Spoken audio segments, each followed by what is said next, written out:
Emily Chang, and this is Bloomberg Technology. Coming up, Tesla shares jump after smashing estimates. The electric car maker reports a rare quarterly profit. Plus, IBM CEO Ginni Rometty joins us live. We will dig into Big Blue's bet on Watson and the new partnerships with Slack and GM. And our conversation with Steve Ballmer, the former Microsoft chief, weighs in on Twitter's future ahead of earnings Thursday. He's also a big Twitter investor.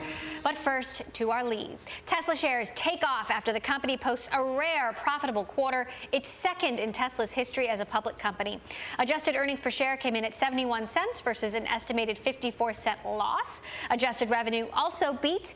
But beyond the financials, investors are listening closely to the call with CEO Elon Musk, particularly for more color on his controversial plan to merge the company with SolarCity and create a one-stop shop for clean energy products. Shareholders get the chance to vote on that plan in just a couple of weeks. Joining me now for more, our Bloomberg View columnist and auto industry analyst Ed Niedermeyer, and in New York, Axiom Capital Managing Director Gordon Johnson, who covers SolarCity. Ed, I want to start with you because earlier this year, we got our hands on an email from Elon Musk to employees saying, quote, "It would be awesome to throw a pie in the face of all the naysayers on Wall Street who keep insisting that Tesla will always be a money loser."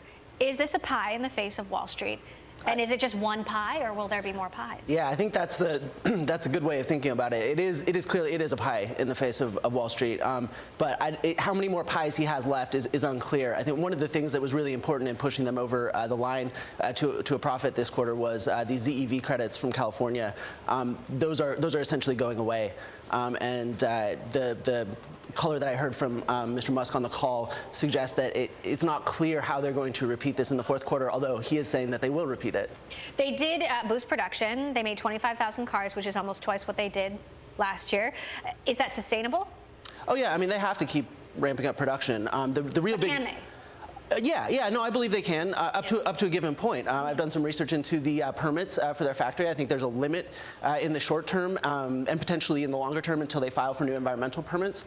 But that limit is significantly higher than where they are right now. It's more like 250,000 units. So up until that point, I think they're good. Investors are also excited about free cash flow right now, $176 million. Why is that a big deal? Well, because it hasn't happened before. Yeah, it's an important thing. Again, though, I mean, I think, you look at the valuation of the company, and if this is, what a profitable quarter looks like for them, how does that, right? How much cash are they really going to ever return to investors? Manufacturing is a low-volume business. This is a huge accomplishment. I think they pulled out a lot of stops to make it happen, and they got over the line. But it's not like they're, generating huge amounts of cash here. And I think that that's something that, looking down the road, you have to wonder: will they ever reach a point where they're going to really return a huge, throw off a lot of cash from the business? All right, Gordon, I want to bring you into this. Of course, you cover SolarCity, and SolarCity shares are up following Tesla shares. Does this mean that shareholders are more likely to approve a merger? Well, I think the shareholders have always been likely to approve a merger. I mean, if you look at the merits of this deal, it just doesn't make sense. The core basically concept of this deal is you're going to marry rooftop solar technology with battery technology, storage technology.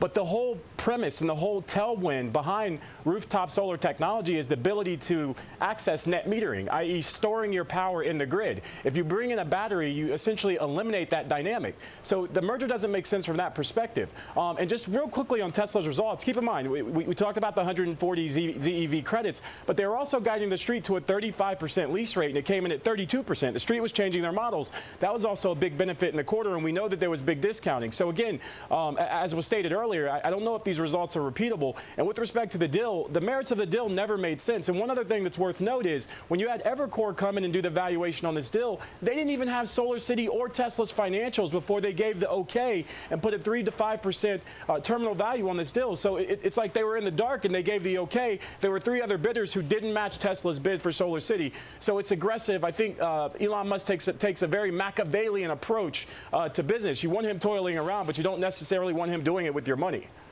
Ed, you're smiling and nodding. Yeah, well, I think one of the things that he didn't mention was actually that CapEx is reduced. Musk just said on the call that they're going to ramp that back up in the fourth quarter as they start building up the Model 3 launch. I think a lot of investors probably assumed, and fans of the company assumed, that a lot of that ramping has already started happening.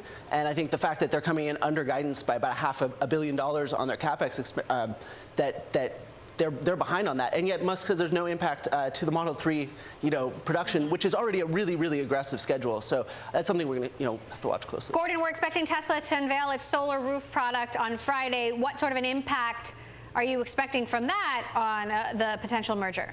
I don't think it's going to be a big impact. Look, we're tracking California Solar Initiative data as well as investor-owned utility data looking at applications for net metering and applications for rooftop solar. There's no doubt the U.S. market has taken a nosedive this year. Just 6 months ago, ASPs, average selling prices for modules in the U.S. were 65 cents. You're talking about 40 cents right now. There's been a big drop. So the demand in the U.S. market and the U.S. solar rooftop market is suffering right now as the utilities are winning the battle, the net metering battle, and I think that's going to weigh on all the rooftop vendors, including Solar City. If you're a Tesla shareholder and you're voting for this deal, I got to question, your sanity. I think essentially you're following Elon Musk into the void, and we think that's just what it's going to be. It's going to be a void of cash flow, eating essentially Tesla's cash flow. I don't get it.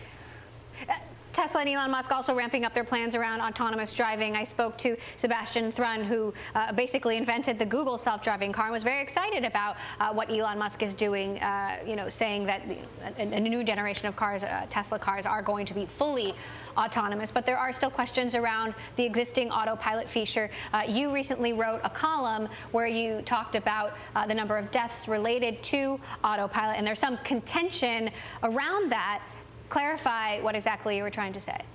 Yeah, so I wrote in the column that several people have died, and Tesla came back and asked me to correct that to 2. And I think it's important to clarify that 2 is the number of deaths that Tesla doesn't contest. There have been a number of crashes in which there's been some question where what the owner says and what Tesla says the data says are in conflict. And I think it's important to understand that Tesla does not provide owners with copies of the data, which for event data recorders under legislation in the U.S. you're supposed to, and they say their data collection system just doesn't meet the definitions of that.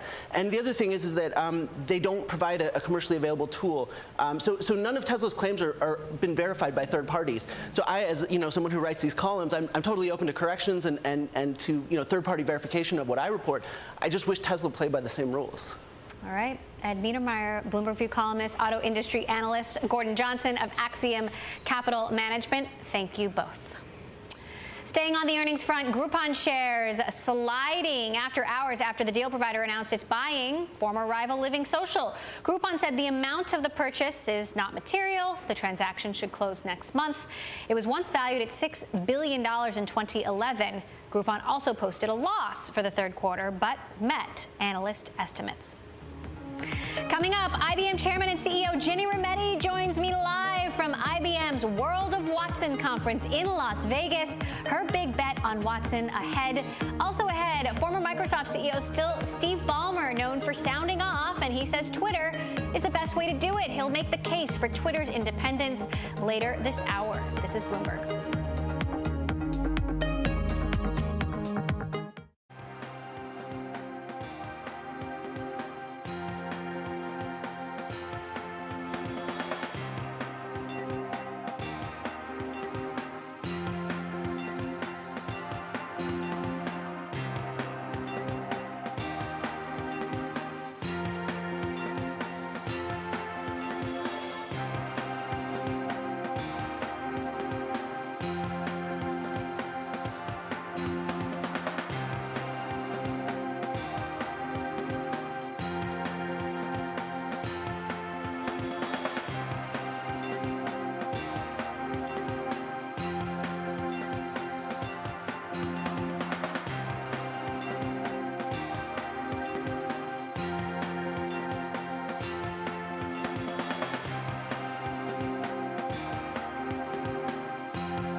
report third quarter earnings on Thursday, but the company's bumped up its release time to before the bell, departing from its usual time after U.S. markets close. This on the heels of our Bloomberg scoop that Twitter plans to fire about 8% of its workforce as the struggling social media company prepares to go it alone for the time being. We caught up with Twitter investor Steve Ballmer, the former CEO of Microsoft and Ballmer Group co-founder, got his take on the company's road ahead.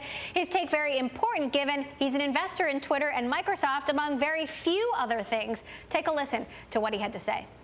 Well, I think Twitter is an irreproducible asset. Just think even, what goes on, Donald Trump tweeting out late at night, and everybody wants to talk about it. I don't think there's any vehicle that lets you speak broadly to a mass audience any better than Twitter. Could the product be easier to use? Yeah, of course, the product could be easier to use, and I think that's an important area.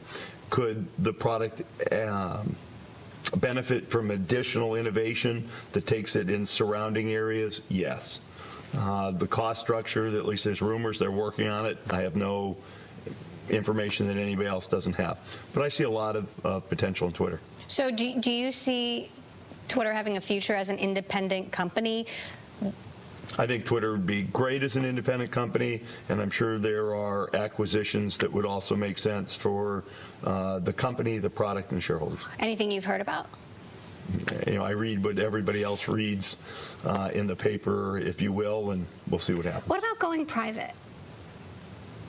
Going private is a distraction. In my opinion, I think the company would be better served to put its energy into innovation than all of the work it would take to go private. Interesting. We've heard rumors about you being interested in buying the company. We've heard rumors about various Silicon Valley heavyweights getting together to buy the company. Any truth to any of that? No, so no truth to my interest in buying the company. None. And have you ever heard anything about any others wanting to buy the company? Nobody's reached out to me, that's for sure. What about Jack Dorsey having his 2 jobs? Do you think that's a good setup? I think it's easy to question. People would obviously, including me, like more out of Twitter. CEO is clearly divided in the way Jack spends his time.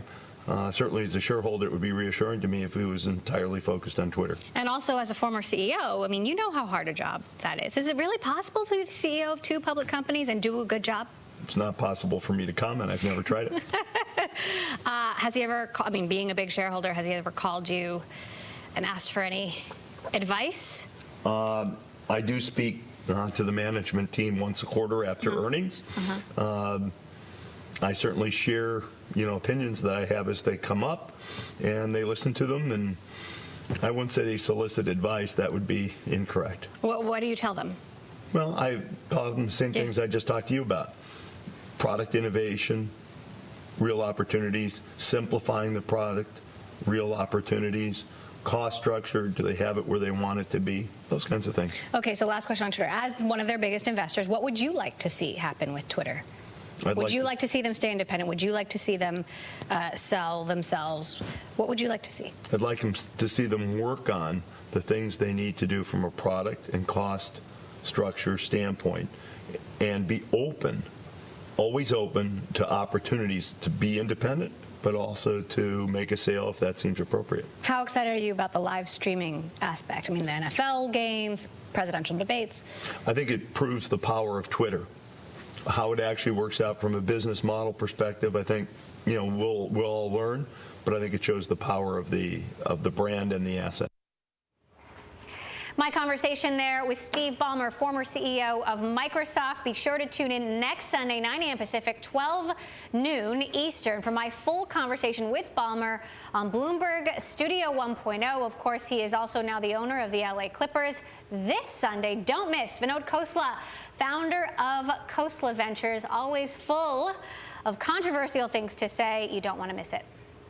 Coming up, we head back to Las Vegas to IBM's World of Watson conference and speak with Slack CEO Stuart Butterfield.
The secretive Silicon Valley startup Palantir Technologies may be heading towards an IPO. CEO Alex Karp said the software company is well positioned to go public.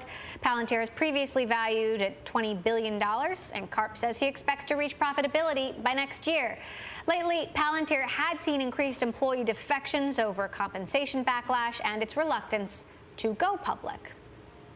And turning now to another major tech exit on the horizon, Snapchat trying to raise as much as $4 billion in its IPO. This, according to people familiar with the matter, that could value the company at about $25 to $35 billion. Our Bloomberg Technology executive editor, Tom Giles, joins me now for more. So Snapchat is going for it. They are going for it. After this year of IPO drought, they're really going to kick off 2017 with a bang. $4 billion on the high end is what they're looking to raise. A valuation that would be in the 25 to 35, as you mentioned. This is pretty ambitious, given that the last time they raised, they were in about the $18 billion range. So, I mean, what you're looking at is a company that's really optimistic about its prospects. It's optimistic about its evolution. This is the company that started out as this, fun disappearing text that got used for some sexting and for things that you didn't want your kids involved in. We sort of banned our kid from Snapchat for a while, but it's really evolved. It's becoming much more of a media platform, much more of a destination, much more useful to marketers, for example. They're innovating and creating new types of advertising tools that you can use. You can add filters. Politicians have really glommed onto Snapchat as a way of getting their message out. Clinton's on there, Trump is on there. They've realized that this is important for getting their message, and marketers are seeing the same thing. And Snapchat is moving into these other areas like the glasses, video. They're taking your video clips and compiling them into this kind of rough draft video of events around the world. So again, been a really big evolution for Snapchat. And it's filled with exclusive content, whether it's a snap from a presidential candidate or a new treatment on a story from any number of media organizations. And you actually have to be on Snapchat to actually see that content and engage with it. And if you don't, it goes away. Right. That said, so much of this is so new. What makes Snapchat so, it seems almost like they're in a rush. Well, I think there's a few things. Or maybe that's because everyone else is moving so slowly when it comes to the road to IPO. Right, and think about it. I mean, there's not a lot of, the impetus to stay private for so long is not going away. These companies, Uber has talked about, we're gonna drag this out as long as humanly possible. There's at some point, the investors, the venture capitalists who have been putting money into these companies, they're looking for an exit. I am not privy to the conversations between Snapchat's VCs and the company's management and their bankers, but you have to think that of all of my investments, I'm a venture capitalist, Silicon Valley, so many of my investments are staying private for a hell of a lot longer. I want an exit somewhere. I want somebody to get out there. Also, don't forget employees. They want to be able to, the cost of living in San Francisco in the Bay Area is really, really high. They want to buy a house. They want to start their kids in private school, whatever it is. So employees are looking for exits. Management are looking for ways to unlock some of the value that they've been sitting on. Some of the earliest investors in Snapchat, Lightspeed Ventures, Benchmark Partners, Benchmark, of course, and Bill Gurley, also investors in Uber. Right. And it's so ironic that Uber and Airbnb are businesses that are at least valued much more highly, and yet they are still waiting in the wings. Right, exactly. And I mean, something to bear in mind, too, that by some measures, Snapchat is doing better than Twitter, a company that's been publicly traded for a long time, just in terms of pure numbers and in some measures of engagement. So, it's actually at the point, they're looking at revenue of $350 million. I mean, they're at the point where you start to think about them as a more mature company, as a company that's ready to get out there, and a company that's ready to take in a lot of money. As we said, $4 billion. There's a lot of snapping that can happen using $4 billion. There's a lot of areas you can expand into with $4 billion. All right, Tom, hang on. I want to ask you a quick question about Apple. Shares slid Wednesday after the company reported fourth quarter results on Tuesday. Apple boosting its sales forecast for the holiday season to between $76 and $78 billion, beating most analyst estimates. Some, though, thought it should have done even better in light of rival Samsung's massive Note 7 recall. Analysts on Bloomberg earlier today explained the stock reaction. Take a listen. What investors have been asking for of Tim Cook is make Apple grow again. And I think that's what we finally saw in this outlook. It wasn't modeled. It wasn't in our estimates. And the outlook in terms of revenue for the December quarter is excellent. As investors think about their confidence in the iPhone business, it should have been boosted last night. I think the reason why the stock is down is that simply expectations ran up over the last 2 weeks. For example, B of A was out with a call just before that they would guide to 81 million iPhones for December. And in fact, they guided above the street at 77 or 78, but below some of those whisper numbers. And so I think that our perspective is that look at the big picture. The iPhone franchise is intact. It's going to return to growth and should stay in growth mode for about the next 7 quarters, which is about as long as you can see in a tech company. Well, one thing is clear, that Apple is no longer a growth company. We have to look at it as a value company. And the way we've looked at it is we've looked at the intrinsic value of Apple. And what it has is it has a very loyal customer base, which is actually growing, not at the pace as we would like, but it's growing install base, and they remain loyal, and they spend more money with Apple on a bunch of different products. Now, I did speak with Apple CFO Luca Maestri yesterday, and I asked about the Samsung issue, and he said that they simply could not tell just how much this has actually impacted them at this point. I mean, we're talking only a week, 2 weeks of the actual quarter, and what he said is we've already been seeing so many Android switchers to the iOS platform. It's difficult to know at this point, but presumably they'll have more information by the end of next quarter. But what's your take? Well, there was a little bit of disappointment that they're not making more hay. They're not capitalizing this, or at least they're not expecting it at this point. Apple can always surprise us, right? They love being conservative. This could be a great holiday season for them. It is too early to know. This is a projection. They don't know if that revenue is going to be 76, 78 billion. It could be much big. It could be much higher than that. They are being conservative. Now, the thing you have to remember is Samsung is going to come back with a vengeance as soon as they can get that 8 out. And you've also got to remember in China, where there was a lot of declines for Apple in the last quarter, in China they've got to deal with a lot of low-cost competitors. We've been talking about this a lot, right. And that's an area of great concern. So that's another wild card that you got to take into consideration for the Christmas quarter. Revenue in China down 30% year over year for Apple. Okay, Tom Giles, our executive editor for Tech, thank you so much for stopping by. Coming up, IBM Chairman and CEO Ginni Rometty joins us live from IBM's World of Watson conference in Las Vegas. Her big bet on Watson just ahead. This is Bloomberg.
I'm Mark Crumpton. You're watching Bloomberg Technology. Let's begin with a check of first word news. 2016 has been the deadliest year for refugees crossing the Mediterranean headed for Europe. According to the UN's refugee agency, at least 3,800 people have drowned. Many of the refugees were attempting to travel from Libya on the North African coast to Italy. In Calais, France, migrants set fires to a refugee camp before police moved in to relocate them. Authorities then dismantled the shanty town known as the Jungle. The people are being moved to centers around France where they can seek asylum. An Egyptian court has upheld life sentences against the leaders of the country's now outlawed Muslim Brotherhood and 36 others. The appeals court rejected appeals from the group's leader, Mohammed Badi. Death sentences were also upheld against 10 others. The case dates back to July of 2013 in the aftermath of the military-led removal of Islamist President Mohamed Morsi. A new report finds that if current trends continue, the global gender pay gap won't be closed for another 170 years. The annual study by the World Economic Forum also finds the pay gap has reverted to where it was in 2008 after peaking in 2013. The U.S. ranks 45th on that list. Global news 24 hours a day, powered by more than 2,600 journalists and analysts in over 120 countries. I'm Mark Crumpton. This is Bloomberg. It's just after 6:30 p.m. Wednesday here in New York, 9:30 Thursday morning in Sydney. My colleague Paul Allen has a look at the markets. Paul, good morning.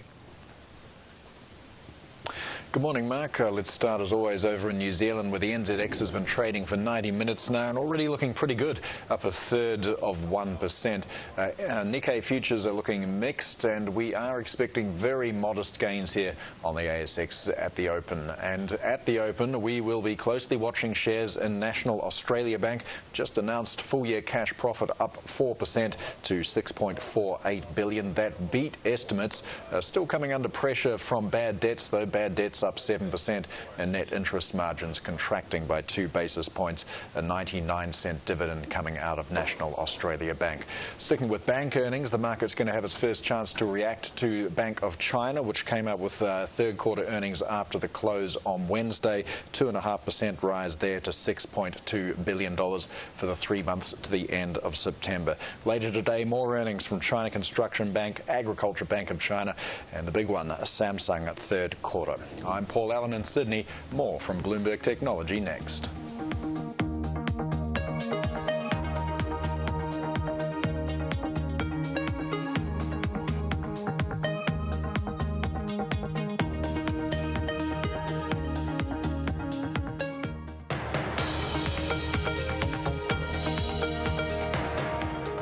This is Bloomberg Technology. I'm Emily Chang. IBM is teaming up with Slack, GM, and Teva Pharmaceuticals as the company expands its reach of its Watson artificial intelligence technology. IBM has placed a huge bet on Watson being a big part of the company's future. The announcement's all coming out of the IBM World of Watson conference in Las Vegas, where IBM CEO Ginni Rometty joins us now with more. Ginni, thank you so much for joining us. It's great to have you. Yep, thank you, Emily. Nice to be here. So you're announcing several new partnerships today, Slack, GM, Teva Pharmaceuticals. Just how many more people will Watson touch as a result of these partnerships? Yeah, we just had a great conference here. In fact, over 20,000 people, World of Watson. And as I just told the crowd, I said, right now, Watson already touches hundreds of millions of consumers. And by the end of next year, we're on a path to be 1 billion. It will be 1 billion. And that is through, you just mentioned, Emily, some of the customers that we're partnering with. So you mentioned General Motors now coming out in the 2017 vehicles. OnStar Go, which is a partnership with Watson about really using your time in your vehicle in a very personalized but safe way. Or Teva, which is all about changing. Teva, by the way, for those who don't know, it's the world's largest generic manufacturer. And what we're doing all around making the whole process and kind of delivery of drugs in a different way with Watson. And you talked about Slack. And we had just announced, by the way, last week, the work now out and available with Quest Diagnostics, which really does make precision medicine available to almost everyone in the United States. Let's start with the GM partnership, bringing Watson to the road. Give us an example of how Watson will be powering a new driver experience. So this idea, and again, keep it simple, but it's interacting. GM has got in about 1.5 billion pieces of information from connection, and you individually permissioning what happens here. So the car gets to know you, and everything from you have a prescription to pick up for your children on the way home, telling you where to get off early, when to go get it, to pre-ordering, paying for your coffee, to another example would just be, look, you're going to run out of gas, getting you to the right place, paying ahead at the pump for you to get your gas. And it just goes on and on from there. So this is just the beginning of it. And in fact, there are a number of partners as part of this first round coming. ExxonMobil, you've got MasterCard, Parkopedia, a whole group of partners. You could see more being added on, but in a very permissioned way. So it just changes that experience, because people on average in their lifetime spend 38,000, 37,000 hours in their car. Tech companies from Apple to Google to Uber are vying for control of the car. What makes you think that Watson and IBM, GM plus IBM, have something special that other technology companies can't replicate? Well, in this case, using Watson and the artificial intelligence can't replicate it, and therefore GM has got data that can't be replicated either. And by the way, others have different kinds of data of their own that can get used. So I can see us being able to play a role across many different parts in auto, and we do today, by the way. So whether it's Daimler Car2Go or it's work we've done with Honda on batteries, there's many different places that this type of cognitive intelligence will come into play. And it isn't just autonomous driving. We do participate, by the way, on autonomous driving with subsystems in the car. So this is a whole continuum of opportunity that's out there, and there'll be all different forms, whether it's ride sharing, autonomous driving, your owned car, and there'll be a very wide variety of ways you'll participate. Now, you say that Watson is differentiated because every client basically gets their own individual version of it, and that, as I understand it, IBM won't own or use that data. Why is that important? And what advantage does that give you over other companies like Google, like Microsoft, like Amazon that are pushing hard on AI? Yes. Yes, now look, as you know, we've been building Watson for quite a period of time, and in fact, a decade before we even did Jeopardy, and now in this 5 years, how far we have come. And we really made some strategic decisions that make Watson the AI platform for business and knowing what matters to business. And in every business, you've accumulated a lot of information. It's yours. So its value is yours, the IP is yours, but so should be the competitive advantage. So we've made a choice of an architecture where we'll bring data, we'll bring Watson and algorithms, and you bring your data, but the insights go to you as the client, and we're able to separate those so they don't train the base platform. And you make choices on that. And to a client, that's extremely important, because there isn't a client in any industry that isn't going to have as the basis of their competitive advantage be this information. Everyone we know. And so this is perhaps, in my mind, not just mine, clients' eyes, one of the most important decisions we made. Now, Ginni, you've been hard at work transforming IBM, and Watson is a huge part of that. How would you evaluate your progress so far, given that, as we all know, transformations in tech are not easy? Yes. Well, and you know, we're 105. We are the only one that has made it through multiple transformations and multiple eras of technology. And I'm proud, the work of 400,000 IBMers. And just last week when we did earnings, you saw the strategic imperatives. They're now $32 billion in size, 15% growth, 40% of IBM. And you'll find Watson is a silver thread, not only through those, but you'll see it in many parts of our base business. If you look at our big technology services business, the largest in the world, much of what they're doing is porting clients to the cloud, and Watson's a piece of that. So IBM at the same time has several legacy businesses in addition to these new businesses that you're pushing into, and investors still seem to be focused on these legacy businesses. How should we think about, the performance of these legacy businesses versus your newer businesses over the short term and the long term? Yeah, Emily, and you know, one thing is I don't think of them as legacy businesses. We've divested of a set of businesses that we thought were commoditizing and better with others. But the businesses that we have, these are really important core franchises that we run. And if you look at our global technology services business, our systems business, these are really important parts, have been modernized many times. They may not be in growing markets, but modernized for whether it's blockchain, mobility, security, and to have Watson be part of them. So they're really an important piece. If you look at what we do for running the banks of the world, the airlines of the world, the manufacturers of the world, so they work together. And the announcement with GM is a good example of that. We'd been doing work out of our Global Business Consulting Services unit for a long time on OnStar. And so that served as a platform and knowledge as we then moved into what we did here with OnStar Go with Watson. And so they are related together, and they're just two different markets, different growth rates. So what we call the strategic imperatives, businesses that we're either building, they're new, and now clearly at scale at $32 billion and 40% of the company.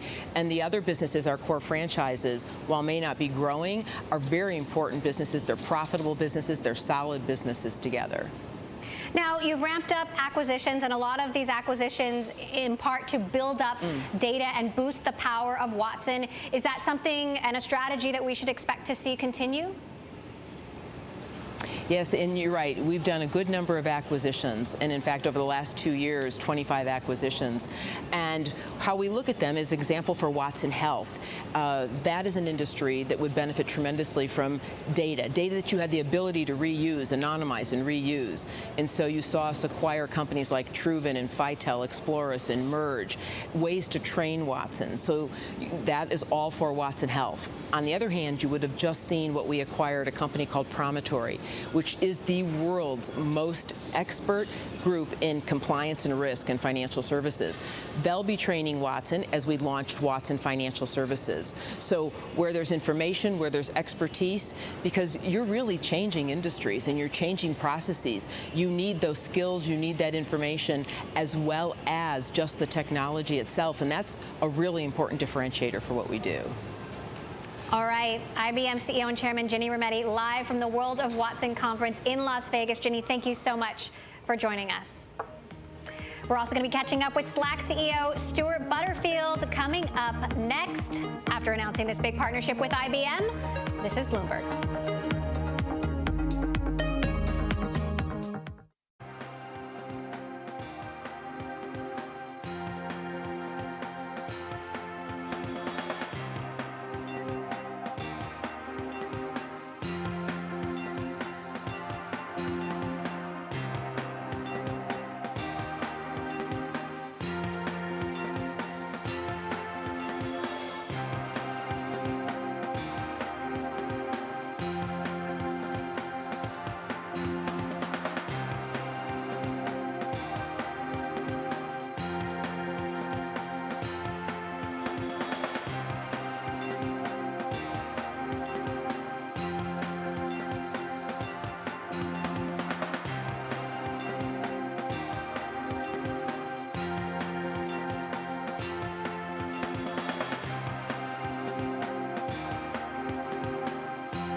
back to the IBM World of Watson conference in Las Vegas, where Slack and IBM are teaming up to bring Watson to Slack's global community of developers and enterprise users. With the computing capabilities of Watson, developers will be able to create more bots and conversational interfaces. Joining us now, Slack CEO Stuart Butterfield. Stuart, every time we talk about bots, I feel like we're adding new words to the dictionary. Some people don't necessarily even understand what this means in practice. But tell us how this partnership with IBM actually changes the user experience for Slack users. I would love to. So there's a couple of simple ways. One of the ways that we're going to be integrating Watson technologies into Slack in a very direct way is to increase the capabilities of Slackbot, which is a friendly bot that helps onboard new users into Slack and answer questions. That's just kind of scratching the surface. Right now, there's thousands of developers who are creating applications for Slack for customers to use to interact with systems for business workflows, processes that they use. You know, things on the one hand like submitting an expense report or setting up a meeting time. And a lot of those right now are very dumb. They're useful, but they're dumb. And to the extent that we can help developers leverage Watson technology to make those applications smart, to make a meeting scheduler that understands the precedence of people, understands what kind of meetings can be shuffled around, and do a much better job. So kind of approaching human-level intelligence in these very simple applications. So if you're using IBM AI, then what is Slack building in-house, and how do you decide what to build in-house versus what to bring in from outside? Well, the surface area for these, I don't know what we'd want to categorize them as, like intelligent technologies, is really, really broad. We have a group in New York called Search, Learning, and Intelligence, and there's still a lot of value, obviously, in simple keyword searching, and so we're working on that and improving the technology there. And we're working on things that are pretty particular to people's use of Slack, so things like recommendations on channels that people should join or channels that people should leave. Where I think there's some intersection and where we can really collaborate with the IBM team is on things like summarization of information you missed while you were out, helping you catch up from a day of travel, or if you imagine a really capable and intelligent chief of staff who is able to read all of your messages for you and kind of distill it down to the few things that really matter today, maybe make some proactive recommendations for things that you should take care of. I'm lucky enough to have someone like that, but even she's not capable of reading every single message, and a Watson-powered bot is theoretically capable of that, and we're making some nice progress now, and we have big expectations for the future.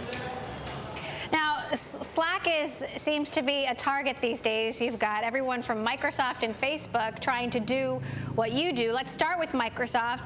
They're reportedly trying to take you on. They've got some of the tools in place already, like Yammer, like Office, like Skype.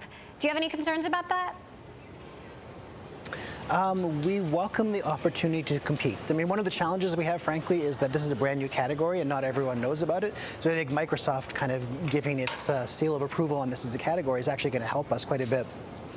If you ask our customers, what did you use before Slack? 80% of them say nothing, even though obviously they did use tools for internal communication.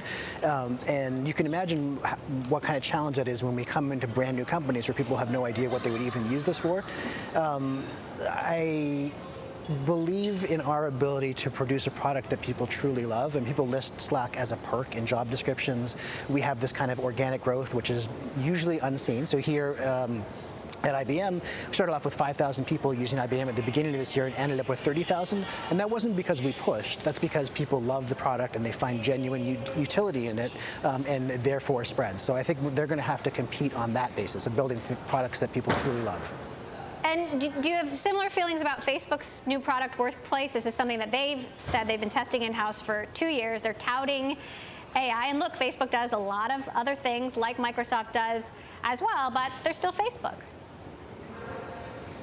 Well, I don't know if you've ever seen this photo of 1977 era Microsoft when they're all hippies and they look all crazy, and no one thought that they could take an IBM in the operating system business, but they were very successful there, and IBM is still a very successful company. And then Microsoft went up against Google on Bing, and they put a lot of money and a lot of effort into competing on search. Microsoft's still a very successful company, but wasn't able to catch Google on search. And then you have Google pouring everything they got into trying to take down Facebook on the social side. Again, Google toggles as either first or second most valuable company in the world, but they weren't able to catch Facebook on social. And now you have Facebook going up against Snapchat. So the moral of that story, as far as we're concerned, is if you're a large incumbent, and you have many lines of business, and you're going up against a small, capable startup that has a lot of traction, it's very difficult for you to compete. Moral of the story also, I hope you're taking lots of pictures for posterity. Last question, Stuart. Slack is clearly gaining traction, but oftentimes that traction is among individual teams within larger companies, and different teams at different companies use different things.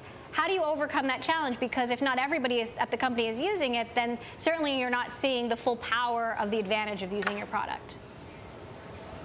Yeah, so I think as we move to the enterprise product, which will be coming out next year, but which we have a couple of larger customers, including IBM, beginning to test, we're starting to see the benefits that come from the whole company using it. But it has always been a product for teams, and that is still the core of it. And a team can be 5 people, it can be 15 people, it can be 50 people. You know, when you get to 50,000 people, it's only a loose metaphorical sense in which they're a team. So what we want is something actually a little bit different, which is the ability to have multiple overlapping teams. People can have memberships in multiple, there can be shared channels, and you can create any kind of organizational structure you want. But there's still a huge amount of value, even inside a large organization, for a team of people, which can be like, you know, a business unit, it can be a functional area, it can be an office location, to be using Slack just within their team. Okay. All right, Slack CEO Stuart Butterfield, fresh off a new partnership with IBM, joining us from Las Vegas. Thank you, Stuart. We will be right back. This is Bloomberg.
Microsoft kicked off its Surface 2016 event, the tech giant announcing a new all-in-one PC called the Surface Studio that may be aiming to take on Apple's iMac.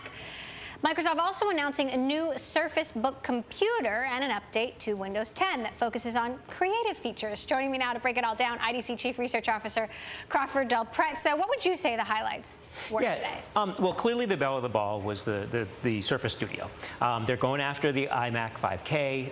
It is a pricey device. It's a device that's going to be priced somewhere between $2,900 and just over $4,000, depending upon the features. But the couple things Microsoft are doing is they're leveraging touch, which is something Apple is not willing to do and doesn't do in their OS or in any of their desktop devices.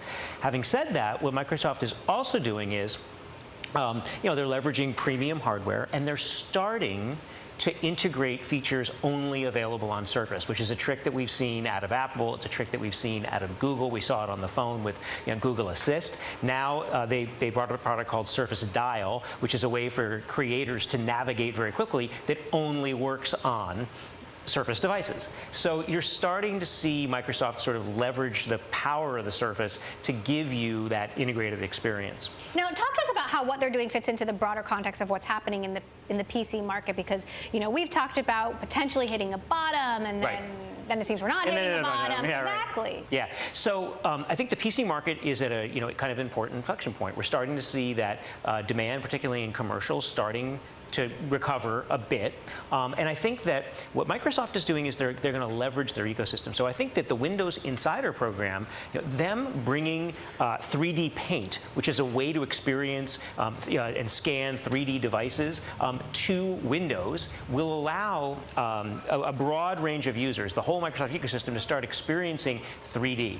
What they're also starting to do now is they're going to integrate that 3D capability into Office. So we believe that by 2021, augmented reality will be used in 35% of connected meetings in an enterprise environment to sort of help people collaborate in new ways, starting to disrupt the web conferencing market, the $3 billion web conferencing market. We believe this is the beginning of that trend. Microsoft is taking the power of Office and they're integrating 3D. The next phase will be integrating augmented reality, which they also announced today. They announced low-cost augmented reality devices available from PC leaders like Hewlett-Packard, Dell, ASUS, and Lenovo. So, again, you're starting to see that, we'll see that hardware next year and new kinds of experiences around augmented reality. And just quickly, we only have 30 seconds. Sure. Apple's expected to unveil a new lineup of laptops and Macs tomorrow. Yeah. Do we think any of these things are actually going to change the direction of the PC market? I think that, yes. The short answer is, I think that the PC is relevant. It's not going away. It is the #1 creation tool. And it's about refreshing and updating the platform, and that's really what we're seeing.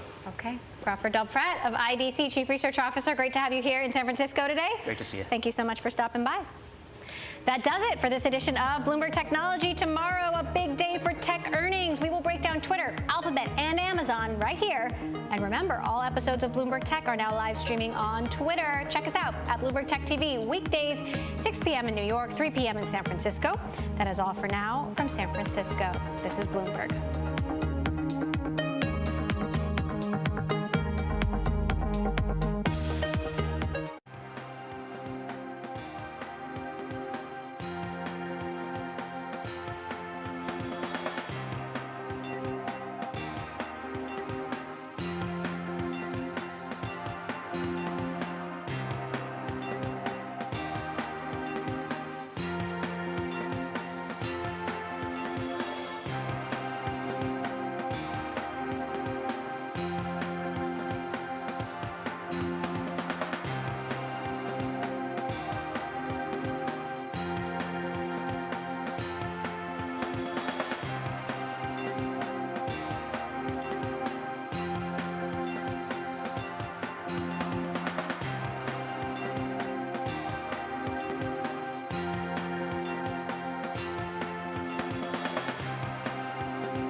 join me in welcoming James Clapper.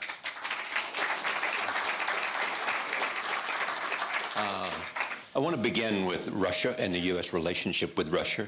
The Russian UN ambassador said in the last week that relations are as bad as he's seen them in the last 40 years. Characterize the U.S.-Russian relationship. Well, it's not certainly not at its peak by any stretch. We've had a lot of difficult issues, notably in Syria, Ukraine, just to name two. So it's a stressed time for the relationship. I don't know that it's worse than at times I can recall.